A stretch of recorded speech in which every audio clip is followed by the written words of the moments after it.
Okay, we're now going to proceed and make a sketch.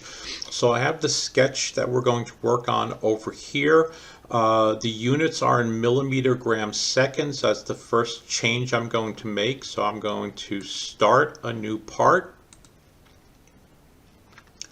Once it begins, I'll go here to the lower right hand corner, click where it says IPS, and then from the pull-up menu, I'm going to click on millimeter gram second. Okay, I'm now going to create a new sketch, so I'll click Sketch, select the front plane. Any plane would work, but I'll use that. And now I'm going to create this general shape. So I'm going to go to my line tool. I'll click the origin. I'll move up, not really caring about what the numbers next to it say. I'm just creating the shape, pulling off at an angle. And now what I'm going to do is the line tool is still active. I'm going to move my cursor away and then bring it back to that point, and that transitions me to the tangent arc tool. So I'll draw the arc approximately. I'll click again, draw another line so that I'm directly to the left of the origin. Left click, and then come back and click on the origin. So that gets me my basic shape. You can see that the tangent relation is showing here, showing me that there's a tangent relation between this straight line and this arc. That icon is not present for this location, so we can see that there's not a tangent relationship here. So what I'll do is I can just left click on this point, and from the flyout menu I can make tangency. So that now makes this line fully tangent. So you can see what happens as I try to move that point. So what I can now do is put on some of the dimensions. You can see that the Smart Dimension tool, I'll make it active. My horizontal line is going to be 65 millimeters. So I will select it and put in 65 in the modify box. My vertical line here has to be 15. Now the center of this arc is shown by this point here. You can always wake that point up if you don't see it by hovering over the arc, and you can see that its center point will turn on. So I'm going to go from this vertical line to that arc, or to that point rather, and we will drop it and put in the distance as being 75 millimeters.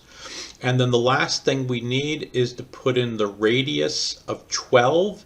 So on this edge, so again I'll select this arc and drop the dimension and put in the distance or the value as being 12. And one last dimension we require is the total height, which is 30. So again, selecting the center of the arc, the horizontal line, and we can put that distance in as 30. I'll hit escape to get out of the dimension tool, and if we look in the lower right hand corner, we can see that we are fully defined. What I'm going to now do is put in this 12.5 millimeter circle. That circle is again going to be coincident, so it's an implied dimension here that the circle plus the arc are coincident with each other, or concentric. So I'll utilize the circle tool now. The default is to select the center of the circle, so 2 clicks center of the circle, and then click again to drop its radius. So click and then draw out the circle, again a click. I'll switch directly to the Smart Dimension tool, select the circle, pull away, and I'll put that distance in as being 12.5. The next thing, or the last things that we need to do, is to put in these 4 circles. You can see that the call out in the drawing is that there's 4 of them, and they each have a diameter of 6 millimeters. You can see that 3 of these circles all lie on the same horizontal line. So what I'm going to do is I'm actually going to create this dotted line, which is referred to as a construction line, or it's considered a center line. So if I look under the lines tool here, there's a little drop down. I have the line, center line, and midpoint line. So I'm going to select center line. And you'll see that there are different options here. So when I click center line, it automatically turns on that the line will be for construction. So sometimes you'll see I'll interchangeably utilize construction lines or center lines because SolidWorks kind of considers them as being the same. I'm also going to click off horizontal so that I will automatically draw a horizontal line. So I'm just going to click somewhere here and pull over here to the left, and I'll hit escape to get out of the tool. So you'll see that this line has a horizontal relation automatically added to it. So the dimensions are going to be 10 to the top and 10 over from the right. So I'll put in those 2 dimensions.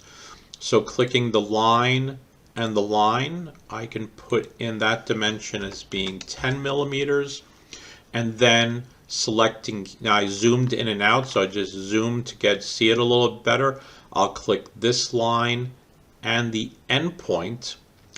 The line itself is pre-selected, so it thinks that I want to put an angle in, but I don't. The second thing I want to choose is that endpoint, and then it puts in the distance for me. So I want that to be 10 millimeters. Okay, another thing I can do is if I hover over this line, you'll see that the midpoint shows up. And if I look here, I can see that the 22 millimeter dimension is the same. So I could actually dimension the endpoint here, or the midpoint, and dimension that and set that dimension to be 22. I'm going to go ahead and do that. So I'll select the Smart Dimension, hover over the line until the center point shows up. I'll select that and the end point of the line, and I can set that distance to be 22, not 200, 22. And you'll see that the line now is fully defined, right? Both its endpoints are black. And now I can come in here, utilize my circle tool, and drop a circle here and at the midpoint and at the end point. So I'll go circle tool. Let me hover over the line to get its midpoint.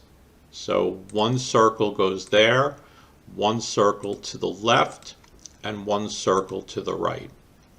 And there's going to be a 4th circle here, and I'll just drop it just to have all 4 circles drawn. All right, so I escaped. I hit escape twice, once to get out of the tool and one to deselect all the circles.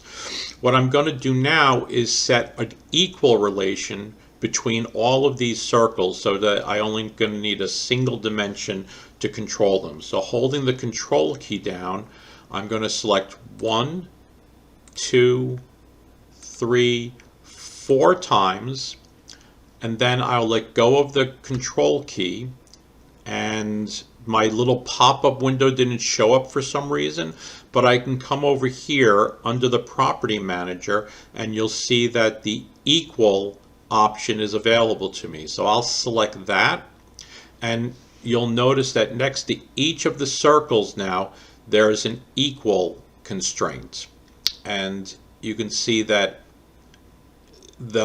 they only do it in pairs, so there's 2 equals on this one. This one makes these 2 equal to each other, this one makes those 2 equal to each other, and this one makes the last 2 equal to each other, so always in pairs. I'll use my Smart Dimension tool, select just one of the circles now, and I will set the dimension to be 6. And you'll see that these three circles all now have the same, are all fully defined. So the only thing left to do is to set the position of this circle, because if I click on its center and left click to drag it around, I can do that. Now, what I'm going to do here is I need to use my smart dimension, and let me zoom in here a little bit, because if I select this circle and this circle, you'll see that there's a couple different options here. So the first thing would be the align dimension, which is not giving me the vertical. If I pull a bit to the right, I get the vertical dimension, and if I pull down, I get the horizontal dimension. So let me put the vertical dimension in first. So that distance is going to be 18. I'm still in the dimension tool, so I'll select here and here again, and this time I'll pull down and I'll set that dimension to be 3. I'll hit escape to get out of the dimension tool. I'm now holding the control key down and my middle mouse button, and that allows me to pan. So if you were wondering how to pan something, and we can now check that everything is fully specified. We're showing that we're fully defined, and we can double check, or you can double check whether you have this correct by going to the Evaluate tab.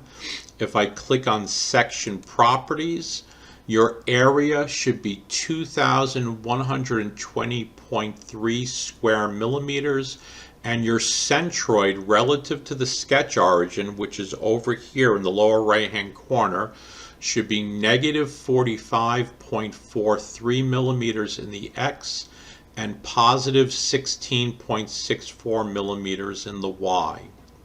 If we wanted to now, we can make this an actual part by going to the Features tab. We can go to Extruded Boss Base, is what the term is, and I can just accept the default depth of 10 millimeters and say OK. And we would have our creation. By the way, one thing I didn't do in the actual setup is you'll notice that I have mine, or I can't show you here, but in my view settings, you might have shadows and shaded mode and real view graphics turned on. I typically have those turned off. You'll also notice that I have a white background here. That is shown up here under Apply Scene. So oh, actually, I have the 3-point faded, but if you wanted a white background, you could turn that on here and you would get a full white background. I typically will turn my shadows off as well. I think it's a cleaner look, and I'll go back to put in my faded, the 3-point faded view. All right, so that's making that one part.